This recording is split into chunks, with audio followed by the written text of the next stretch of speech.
Bill and Dave are on the lam, not a scam. Grab your cam, could be in a traffic jam or maybe in Siam. Bill and Dave are hiding out, what's their route? Won't give out, searching Brussels for a sprout. They rarely mill a boat. Bill and Dave are on the lam, on a tram in Rotterdam. Don't you forward them your spam, they're clearly on the lam. Hey! It's on the lam. And, well, we had somewhat of a gastronomical cliffhanger last time, Dave. The listener may or may not remember from one week to the next. You had just arrived in the car with a breakfast vegetarian pizza. Was that a week ago already? Yeah. Wow. It's hard to believe, isn't it? And you know how I know it was a week ago? I'm about to eat a donut. Oh, that's right.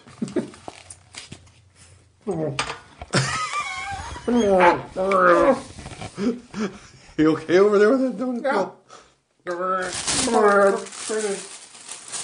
It was like a muted trumpet solo.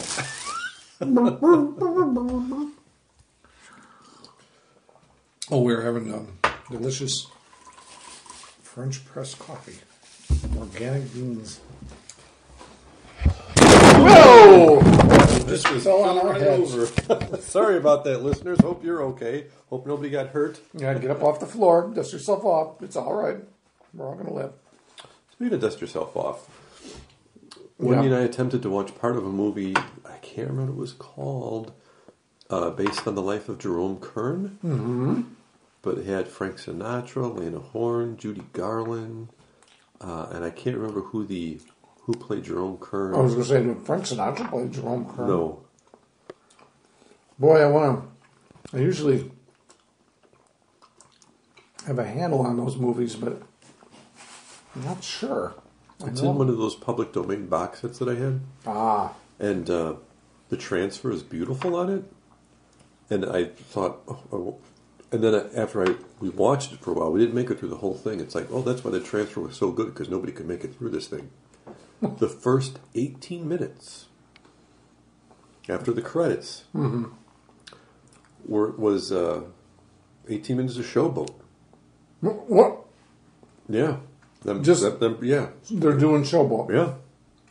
And then it goes back into the life of Jerome Kern. Now, was it just anonymous people playing the parts in Showboat? Or was it the original cast with like Howard Keel and Katherine Grayson? And I don't think it was the original people. Or the earlier version from the 30s.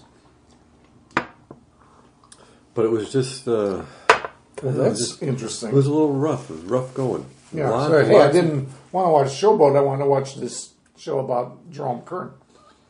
Well, now I'm going to have to look up to see who played Jerome Kern. Because that does kind of bother me that I don't just grab that. But yeah, it might have been an unsuccessful movie because of that. Mm-hmm. They padded it so much with Showboat stuff. Matter of fact, and it looks like Judy Garland, based on Judy Garland, it probably was mid-40s. Mm-hmm. And Wendy suggested that she may have been pregnant during this. So when did her and Vincent... It was like the mid-40s. Mid-40s. So it probably was mid-40s. But 2 hours into it, I finally gave up.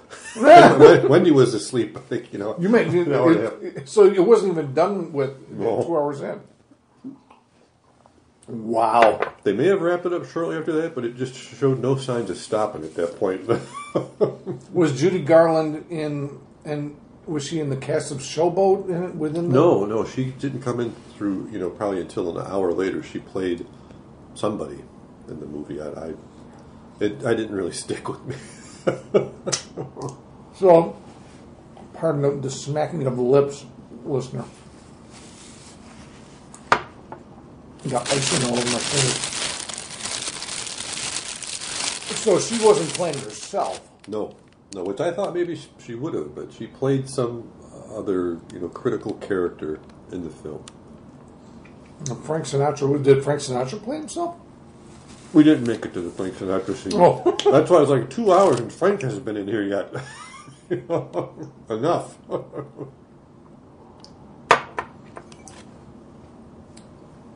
Well, I don't want to start talking when I put the donut in my mouth. Well, I'll pass it along.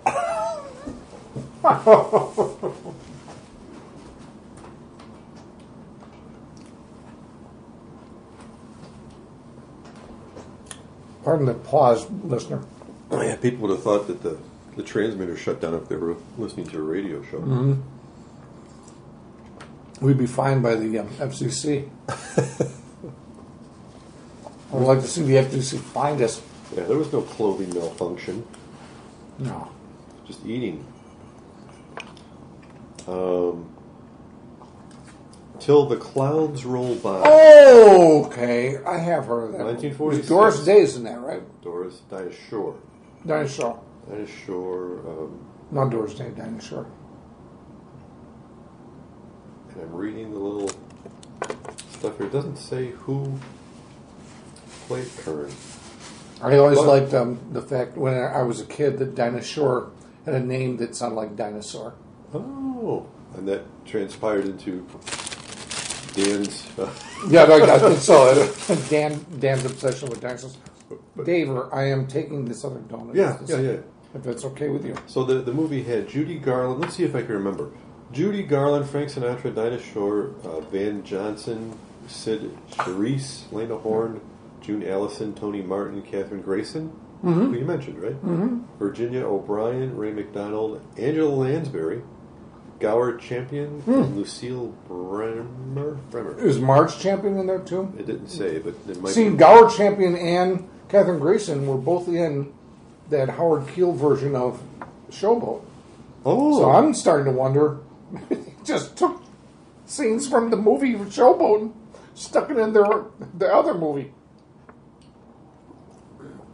It's possible. Pardon. Sorry, listener. I'm doing a lot of apologizing for extraneous sounds on this one, listener. Oh, God, I'm so sorry.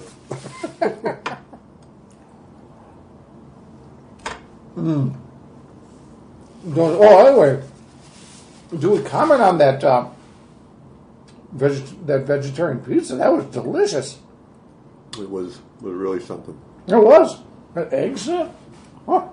Yeah, I thought this can't possibly work, but it did. That was yummy.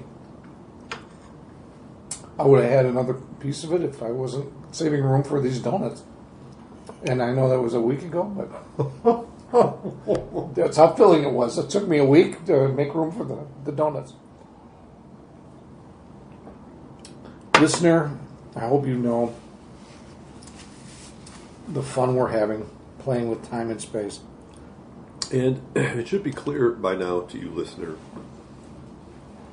that Bill and I are gluttons and know no shame. No. If it comes down to entertaining you or entertaining our taste buds, we choose the taste buds. Yeah. Which is why there's so much silence in all the eating episodes. Yeah. Again, I always say, don't be offended by our eating. Either just stop listening or get yourself something to eat. Yeah. Join in. It's like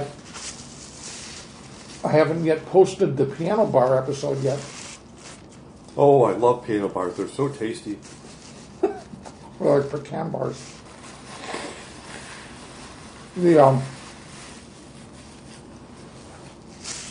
a lot of clinking of glasses and blenders making chopped ice and a lot of drinking. I just would say to the listener, I'm going to put this in the little synopsis that I post with the podcast. They should just pour themselves a nice drink, a little cocktail or a fruit juice if they want, or a hot toddy, or just a hot cocoa. Speaking of blending and breaking, that Death in Memphis show, Ooh. the other night, I actually did break a key. Oh, gee. on my keyboard. Oh, really? Just from pounding the keys. I guess. I didn't realize it till it was done.